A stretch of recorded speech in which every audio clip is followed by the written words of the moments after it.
I think so. I do not know yet. Wala pa mo kabalo sa intricacies aning kuan mahitabo sa situation. But I want to believe that this administration will allow Rodrigo Duterte to take the seat as mayor. It's to honor the will of the people. That's why it makes you optimistic. Yeah, that's why I don't think about kung unsa ba mauwi si Bako, acting mayor Bako, wala pa ko kabalo which is which. But kaniko, diri ko gusto nako nga si Rodrigo Duterte ang akong amahan may mulingkod nga pagkamayor diri sa Davao. Mayor, ano ang alam mo, Mayor? Because VP Sara yesterday said that the Filipino lawyers is working out for President Duterte to to take oath as mayor ng Davao City. Ano yung alam mo? Kung meron bang Filipino lawyers o kung sino itong mga lawyers nito? I think they will have to work with the international lawyers, the ICC lawyers. These Filipino lawyers will have to cooperate with the ICC lawyers because lahi they have ICC has its own jurisdiction and they have their own rules and regulations, and we have to stitch that together so that it can happen. So, but I believe,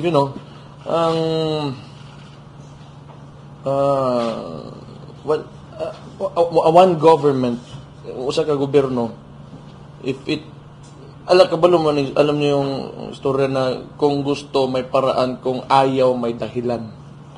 Ana ra gyud na. Pero ba'y nagtatrabaho talaga, Mayor, para makatulong? Yes, of course. I believe so. We are working on it. I think the Vice President is working on it.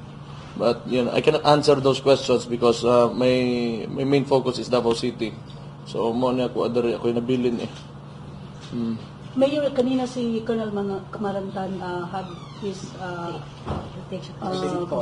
exit call at the Davao City Council, and he said na naghahanap siya ng time para magkita kayo. Yes, nagkita man ganyan. In fact, earlier today. Okay man. Actually, I'm not surprised kung what transpired during the elections because, as I stated earlier, the administration is against us. This is very clear, no? Bago ra ganit man tinubagay anak nila.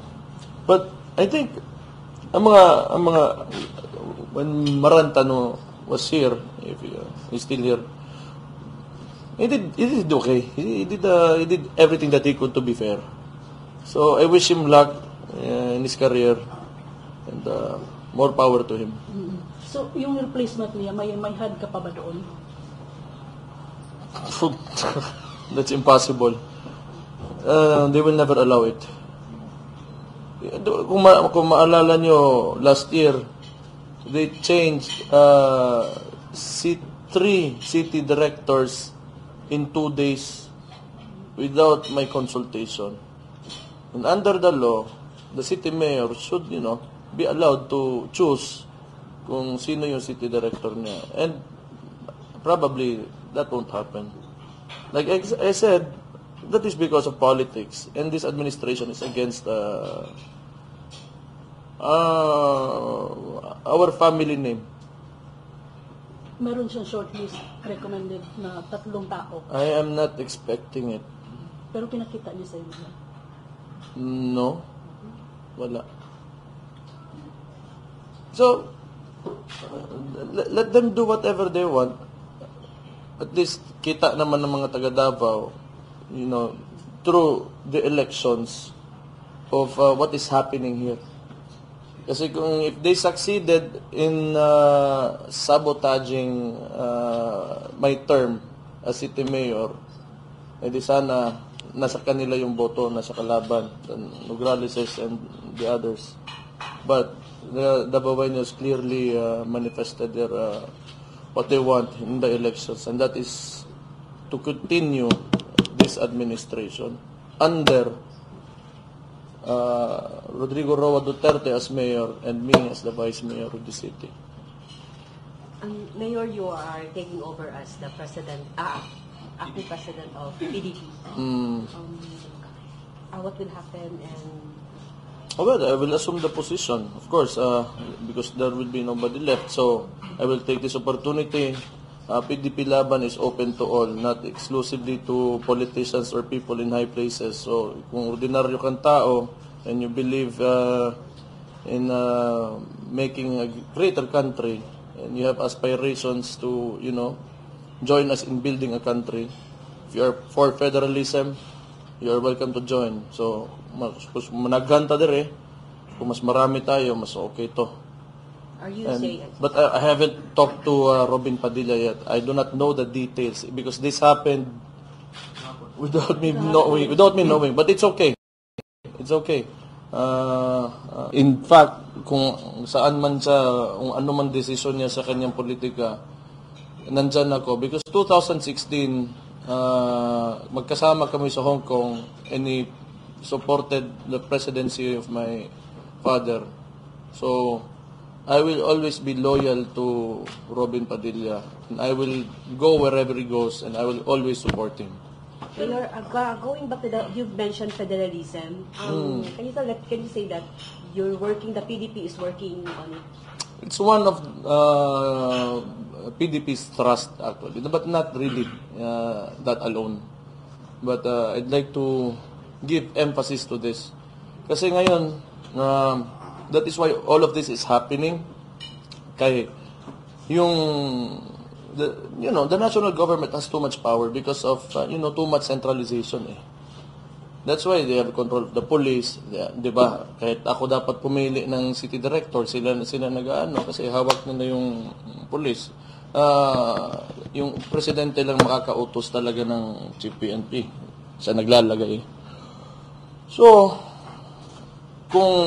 if we devolve the powers and functions of government down to the local government units, then I think we can govern ourselves better.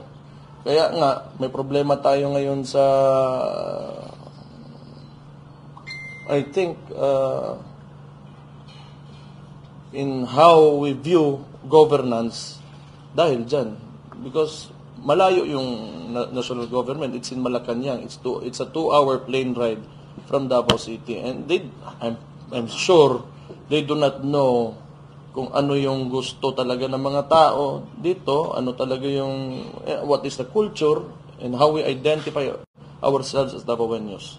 Hindi nila alam yan. So that's why they introduced candidates and they backed them heavily, this recent elections, and yet they got wiped out sila. So that's why.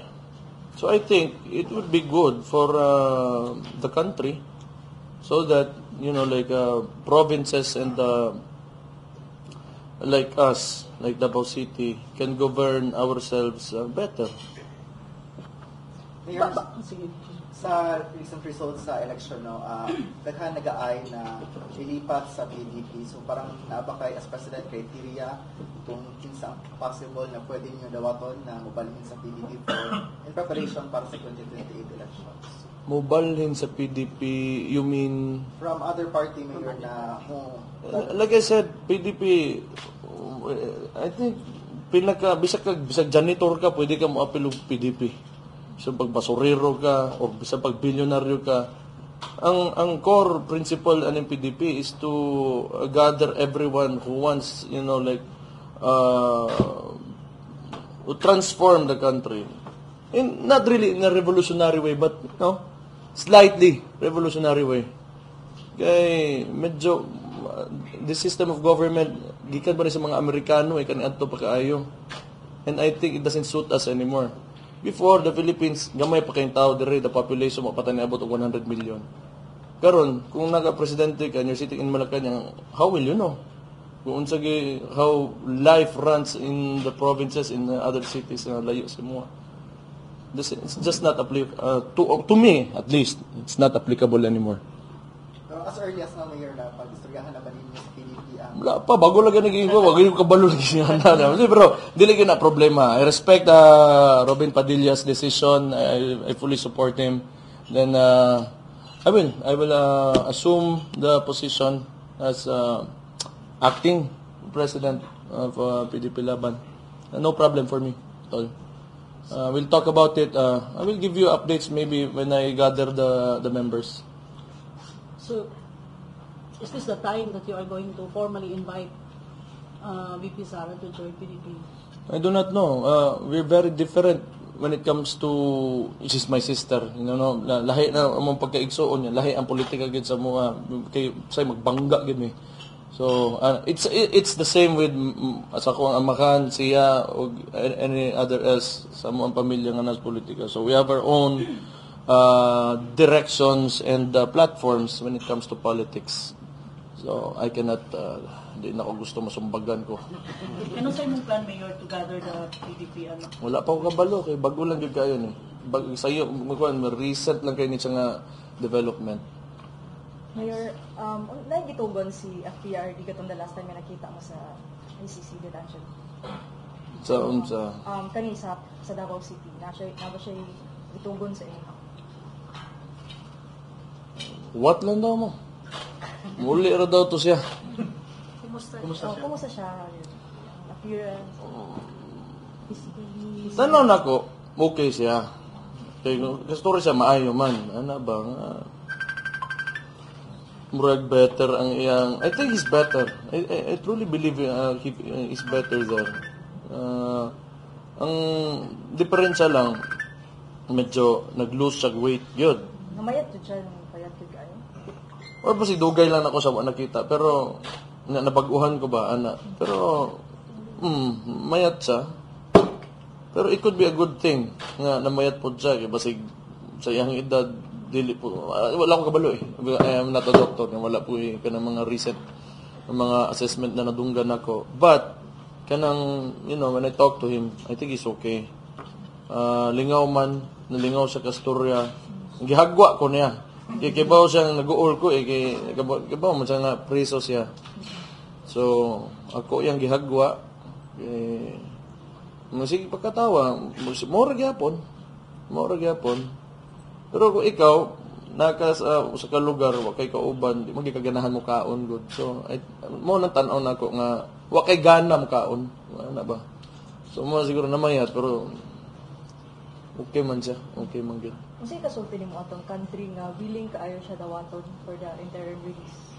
Kung kinsa man itong nasod, thank you in advance for accepting my father. If ever that will happen. But still, kung wala man, since kung isugot na ka, I will not forget this. Positive daanin ko ang karon Mayor nga ma-approve yun sa paboranta sa kanino sa interim release sa ICC. Honestly, akong tanaw manggod, ang ICC dili kayo confident akong tanaw sa iya ha. Because ang katong extraordinary rendition nga nahitabo manggod kang PRRD kadto pala manggodaan kuan na eh they should have sent him back here just to allow the process to take its course. And yet, gidawat nila dito sa ilang detention center. So, I have this suspicion nga ang ICC is a political tool. Kay, you know, it was in a kanang layman's term, technically it was kidnapping that transpired dito sa kuan sa Villamor Air Base. Subay pa ni Mayor ang One Sambayan na coalition against sila ani they warned the nation kung kinsa mo tong possible mudawat kay FPRD na this is betrayal of justice and so on and so forth. Kinsa man na sila? Kisa ganina sila? Political organization, One Sambayan. Diri nas Pilipinas? Yes. Ngano, na sila nuclear warhead? Kung wala, hilom sila. Because they cannot threat any country if you do not have military power. So, shut up. You idiots. Pati kini si Franz Castro and Attorney Colmenares, they're so against with kaning interim release request. Kontra sa politika. Muna sila yung mga pulos. Ito, banha lang. Banha lang. Nidaog na unta na si Franz Castro kung unsa pa na siya, hostilan mamina, pamanmuan na niya, noong unsam taon. So, ganito. Oh, yes. Hindi na ko na kuan be. Nasa giingon nga katawanan kaayo. Genre di ayo si genre. Tama si genre di ay na no ta. Genre ni nga na dagana ba nimo hibaw anday. Skot man gay. Ganang okay sagdi lang ana mo gina sila. And Mayor, nitubag na si General Torre katong iyahang pagka-PNP chief and his promotion was not based on merit according sa imong ginirasbak siya sa imuha, and then basin nakalimot daw ka nga ang first PNP chief under FPRD's administration is Senator Bato nga from 1-star jumping to the 4-star general. Kung sa imong tubag pud sa iya. Gi kumpara po niya no, yung kaugalingon. Okay, dili Pwede nga mali ko nga siya 2-star ni ambag, 1-star ni ambag, basta kay ni ambag. So why si Torre ni ambag sa position because he is there to persecute those who are against drugs and criminality. So what does that say about this administration? Kulang na lang ingnon nimo, you are promoting drugs and criminality and you are grooming pushers and narco politicians. So, sa to? Back to you. Yeah, okay. And i-call out po dahil Pamati, pag kinungguyan eh. i-call out mo ni Yusek Castro for sharing AI also, kamo ni Senator Bato. Mati pa ko kabalo, unya karon. Tama mo to giingon ni Bato. Regardless kung AI to or dili, na nag-reflect man ang sentiment sa mga tao ato. So that's why naay engagement. Pabanaan nila na kunaan. Akala ko ba matalino itong si Franz Castro? Claire Castro. So, you know, like it's a post, real or not, it got engagement. Now, it reflects the sentiment of the people. Diba? So, let's put it this way. Kung may AI na content and doesn't matter to anyone, then it will not gain any traction. The point is it gained traction and people want to share this and show it to other people because it is the sentiment of the people. Ano raman na? Ano patason man ato storya, ng AI lang. And I'm sure kung namay mo gamit og ingana nakabuang kamo to.